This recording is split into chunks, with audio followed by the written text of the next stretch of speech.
You're tuning into Black and White Sports on YouTube. The no-holds-barred truth on sports. The main event starts now. All right, Black and White Sports supporters, we're going to talk about the Pittsburgh Steelers.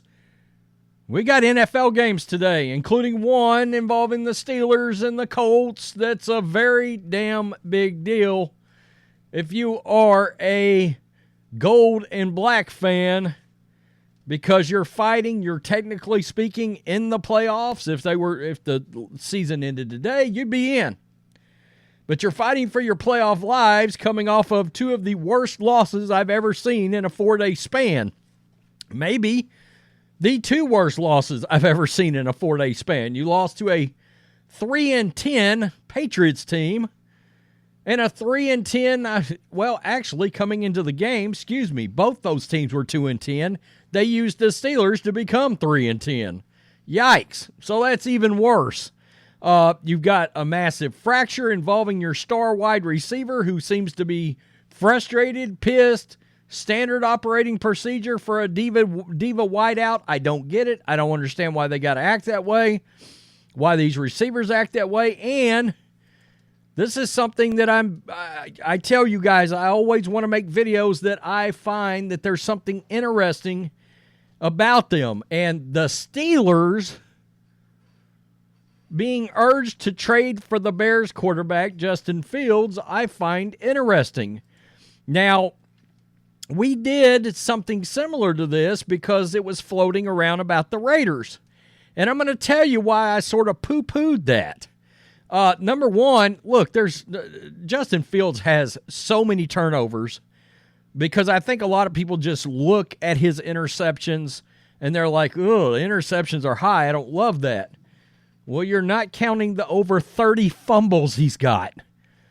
And it's ugly. He's turned the ball over a ton.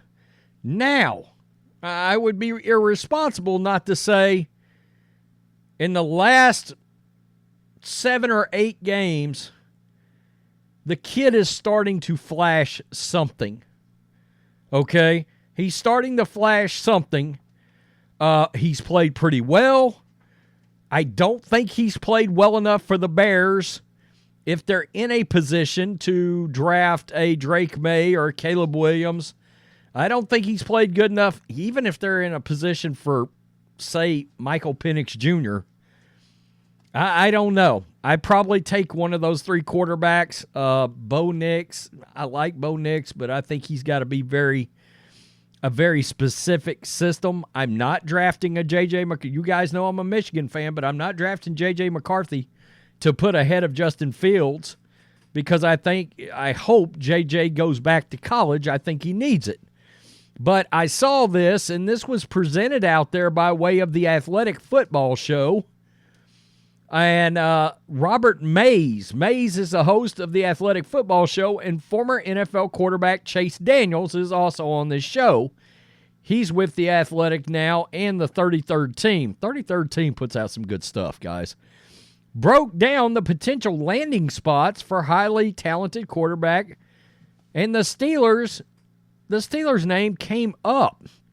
And I'm going to tell you what I really found interesting. There was an additional tidbit there. And the reason I didn't love the Justin Fields to Raiders thing is because, and you can just look at the other night, I think you have something with Aiden O'Connell. All right? I do. Kenny Pickett, you guys know I like Kenny Pickett. I liked him coming out of college. I thought he should have been drafted higher. That said, adding a Justin Fields on the Steelers roster, I don't hate that. I don't hate it. I think it's interesting when you combine it, and I never even considered this. I should have because I'm a Niners fan, got a lot of experience with this offensive coordinator or former offensive coordinator, a guy that needs a job, a guy that has been very successful with 2 teams. And that's Greg Roman. And in case you guys don't realize, the Steelers need an offensive coordinator right now. They need one. And, man, you want to talk about building your offensive line and building a Steelers-like run game and dropping in a dual-threat quarterback and Greg Roman? I mean, that's interesting. Quote, if the Steelers decide, hey, we did the Kenny Pickett thing, even if we didn't put him in the best position, we still think this isn't our best path forward. Are they a team that could look to take a big swing and try to get somebody like this? That was Robert Mays that said that, talking about Justin Fields. Mays even put it out there that the team could look at former Ravens offensive coordinator Greg Roman to pair with Justin Fields. The Steelers are struggling offensively. At some point, the quarterback has to make a play to spark them. But Kenny Pickett is so inconsistent, it's tough to rely upon. Then there is worrying about the health history growing with him too. Well, it's an issue with Justin Fields too. You got to remember, dual threat quarterback. The Steelers will be at a crossroads this offseason with their quarterback, but they'll need some insurance. Fields is an entirely different player too, but he has some similarities to Pickett that will make the Steelers second guess. He can be skittish in the pocket. He struggles to win from it, no doubt. No doubt. But far as guys that are available, and look, Justin Fields has got a cannon. He's got a real cannon, and obviously extremely mobile, designed run games, etc.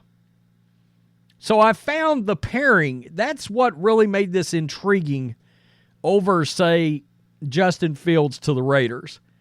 The idea that you could pair him with a former Ravens offensive coordinator and 49ers offensive coordinator and bring in some of that Harbaugh pedigree, because Greg Roman was the offensive coordinator for the Niners under Harbaugh. And look, I know the Ravens ultimately let Greg Roman go. I said then, I thought it was a bad idea. Now, Todd Monken has proved me wrong.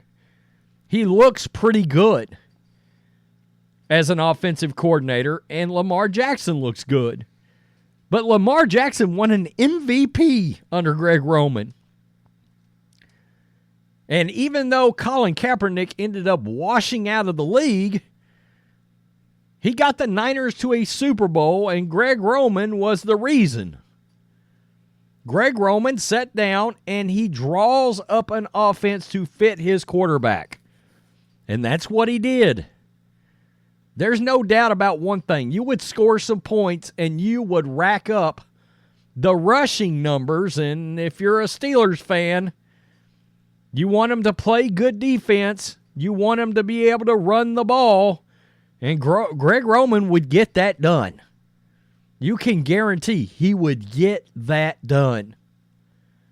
And I actually wonder if Harbaugh comes back to the NFL, is he just going to rehire Greg Roman? I think that Greg Roman's not but 51 years old. I went and checked. So that brings us to a still pissed off George Pickens. Even after Mike Tomlin bawled him out the other day over the fact that, hey, your crap that you're dishing out is not productive for this team. And you're not able to give us any solutions either. Well, he went on another rant anyway. Mike Tomlin's got to be thinking, what is it with these receivers? Steelers wide receiver George Pickens has been the highlight of many headlines and hot takes over the last several weeks as his frustrations boil over during the team's 2-game losing streak.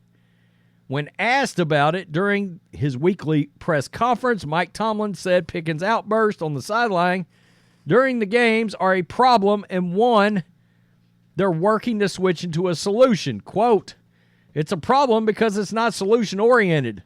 We're all frustrated, but we manage our frustration in a professional and mature way. He's sending a message. And when it's not done that way, it's not necessarily pushing us towards solutions. Pickens was asked about the situation and how he's being perceived and turned the question back to those listening, asking how they want him to react. This is not great that you hear your coach say what he said, and you still gotta voice all this frustration. Quote, "It ain't really fun losing." Yeah, but didn't you show your ass not too long ago after a win? Because you didn't actually catch the ball as much as you wanted to. So I don't want to hear this bogus excuse that this is about losing games. I don't really know what the reaction you guys would expect. Pickens said, "If you lose at a video game," this ain't a video game, dude. It's a professional football with billion-dollar franchises. "If you lose at anything you participate in, you're going to be mad. That's the biggest component of it. I just want to win. Pretty simple," he added. Pickens clarified that his frustrations over the last 2 games aren't about getting more touches, but rather the team simply losing. Quote, "We lost 2 games back-to-back to 2-10 teams. Yeah, but that does not excuse you making an issue like, oh, when I went back and looked, I found where Tomlin was having to smooth things over with this guy over a month ago. As for moving past it, Pickens said he had a good week of practice and feels ready to try to turn the Steelers' losing ways around. Currently holding the 6th seed in the AFC, Pittsburgh is still very much in the playoff race with an important game against the Colts on the horizon. Quote, "Me, personally, I'm in a good space.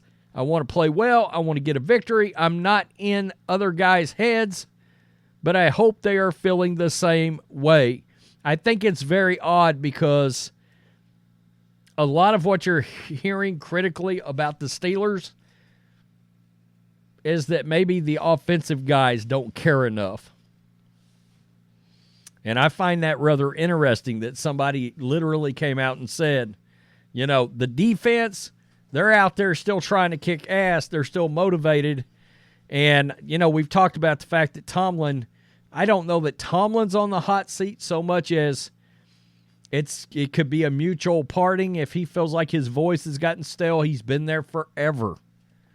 You know, I think you're seeing that with Belichick, and I got a Patriots video coming too after this one. And part of it is about the fact that, you know, you got locker rooms that are being lost because people aren't listening to you anymore. You know, same kind of deal here. I actually believe that if all of this would have happened earlier and Tomlin was as frustrated as he seemed to be about George Pickens the other day, I think George Pickens would have been traded at the deadline. I think Tomlin would have traded him. I just got this strange feeling about it. And if he's still acting this way, come around the offseason and trade, we get around to where you can start making trades again, if he doesn't straighten his act up, he's going to end up getting shipped somewhere, my guess. Tomlin's not going to put up with this crap, I don't think. He's not Antonio Brown. He's not. He's not nearly that guy. Tell me what you think. Peace. I'm out. Till next time. Thanks for watching the show. Be sure to like, comment, and subscribe. Be sure to tune in next time on Black and White Sports.